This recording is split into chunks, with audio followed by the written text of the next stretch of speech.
value. So now we will understand how to calculate present value. Now we have seen future value calculation of a single cash flow and annuity regular. Annuity do we will understand later. So annuity regular means if the payments occur at the end of the time period, it is annuity regular.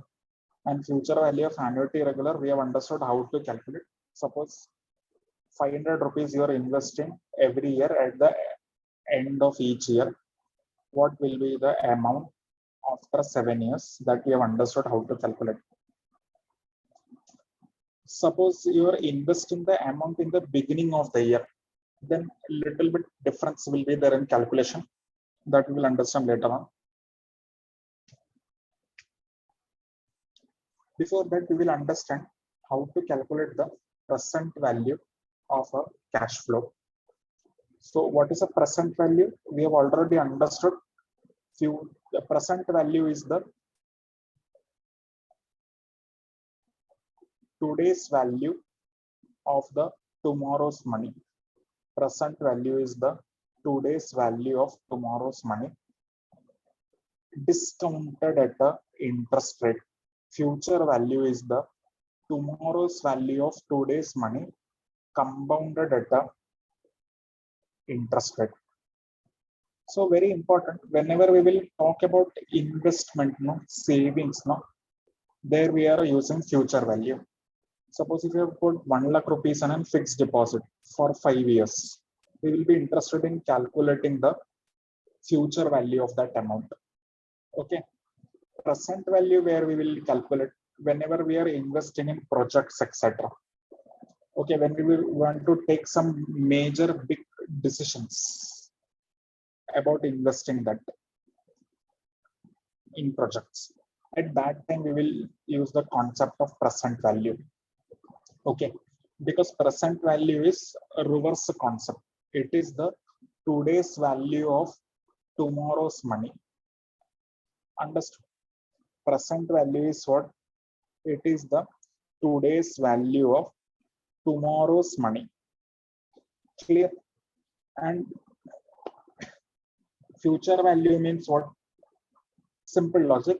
Tomorrow's value of whatever money you are investing, that is the future value. Okay. So now we have understood how to calculate the future value of a single cash flow and annuity regular. Annuity we will do later. Now we are first understanding how to calculate a present value of a cash flow. It is a reverse concept. So only one cash flow is there, single cash flow. How we can calculate the present value? Simple. Present value will be amount divided by 1 plus I raised to n. Understood? Suppose 10 lakh rupees you want after 5 years. Now here you are working backwards. So you estimate that after 5 years, I will require 10 lakh rupees for some purpose. Okay, and bank is giving me 5% interest on FD. So today, if I invest what amount for 5 years, I can get 10 lakh after 5 years. That is present value. So this 10 lakh when you require after 5 years, and you know that if I do investment in a fixed deposit in a bank, they will give me 5% per annum as an interest. So what amount if I invest today, I will be getting 10 lakhs at 5% interest. That is the present value. So here you are knowing the amount which you will require after some years. And you also know the interest which you will be getting on that investment. So you can calculate what amount should I invest now so that I can get this desired amount. That is present value. So this 10 lakh is you require after 5 years. So what is this 10 lakhs today's value? That will be present value. Understood? Yes or no?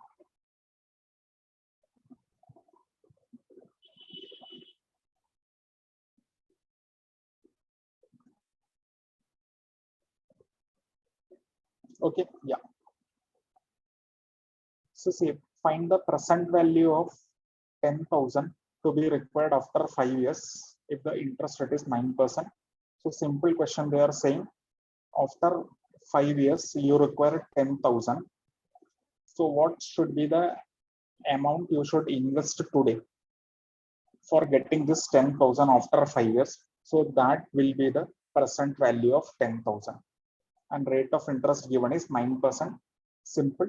So present value will be amount, that is 10,000 divided by 1 plus I raised to n. So what will be the present value?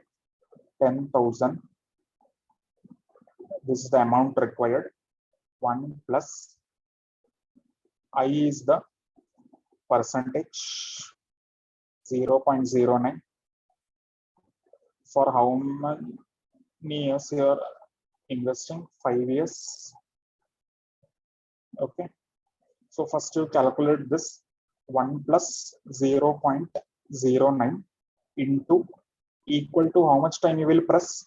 4 times. So you will get this value. 10,000 divided by this value will be the present value of 10,000. What is that amount? Say 10,000 divided by 1 plus 0.09 raised to 5. So if you will invest 6,499.42 rupees today, you will get 10,000 after 5 years. Clear?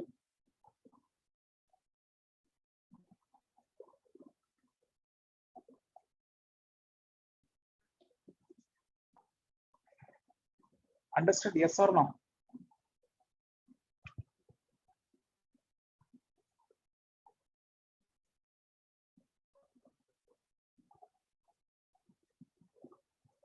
Okay, good. Yeah.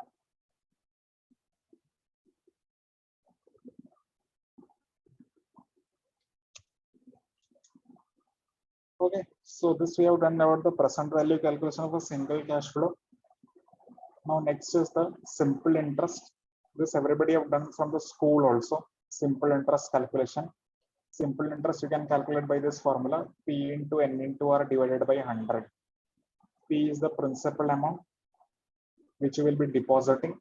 N is the number of years. R is the rate of interest. And the amount which you will be getting will be principal amount plus the interest. Clear? So see, suppose if you are investing 65,000, 8% interest is given for 3 years, and bank is giving a simple interest. For example, I'm saying, so simple interest will be P into N into R divided by 100. P is 63 years, 8% interest divided by 100. Your interest will be 15,600. Clear? Your interest will be how much? 15,600. Okay. And you will get the 65,000 also back. So how much amount you will get after 3 years? 65,000 plus 15,600. So you will get 80,600 rupees after 3 years. If it is a simple interest then. Clear? Understood everybody? Simple interest. P into N into R divided by 100.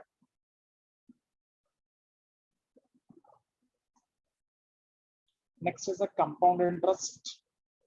Compound interest formula is calculated by amount is equal to P1 plus I raised to N. Okay, P1 plus I raised to N. This is the compound interest.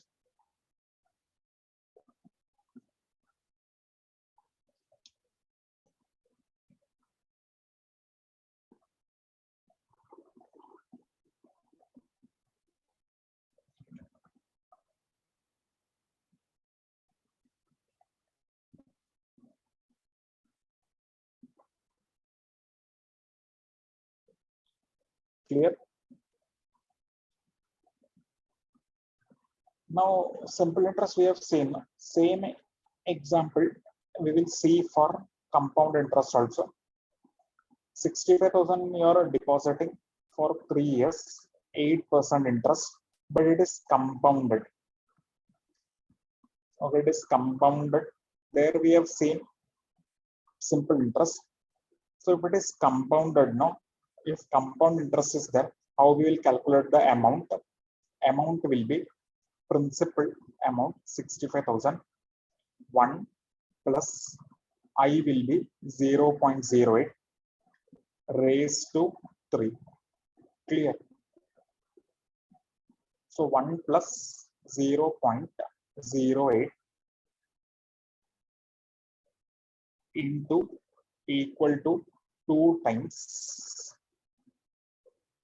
into equal to 2 times into 65,000, you will get 81,881 in compound interest.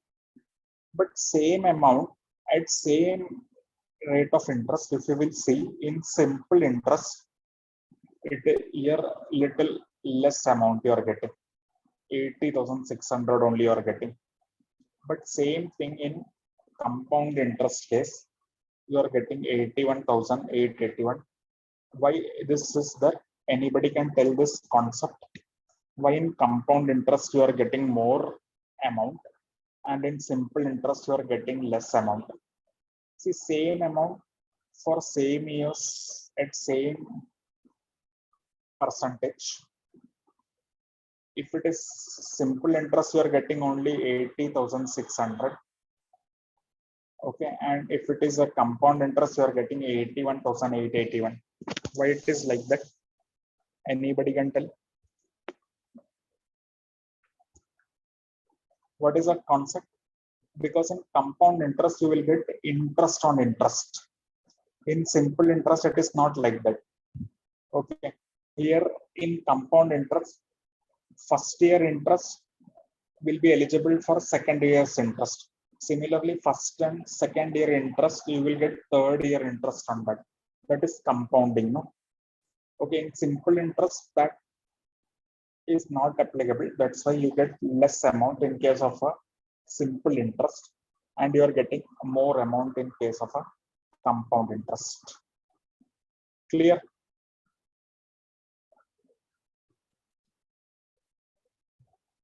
Understood this much, everybody?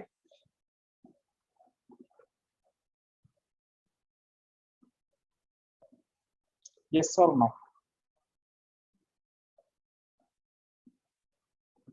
Okay, yeah. Now, compounding can be of different types. Briefly, we will discuss that.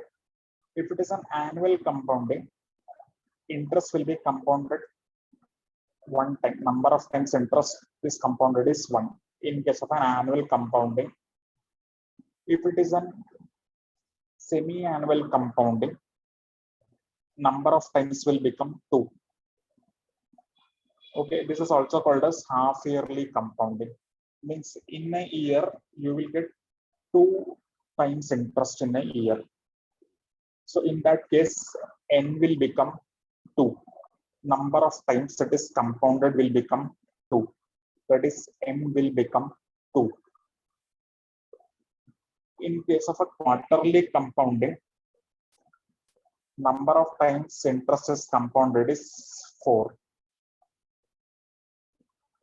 In case of a monthly compounding, number of interest is compounded is 12. This you have to remember properly.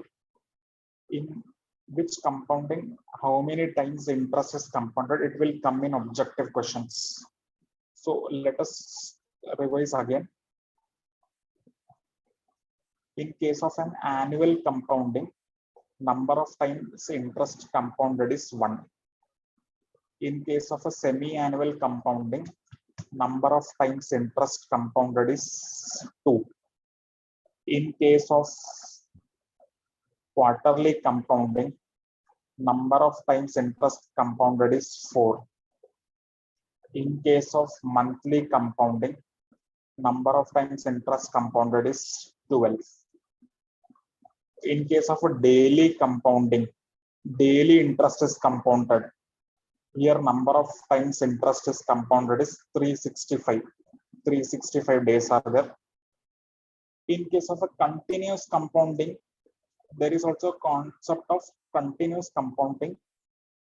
There we will use the limits for calculating the amount of compound interest, okay, which is not there for your syllabus. In case of continuous compounding, we will have to use limits, okay, which is not there in your syllabus. Understood this much, everybody?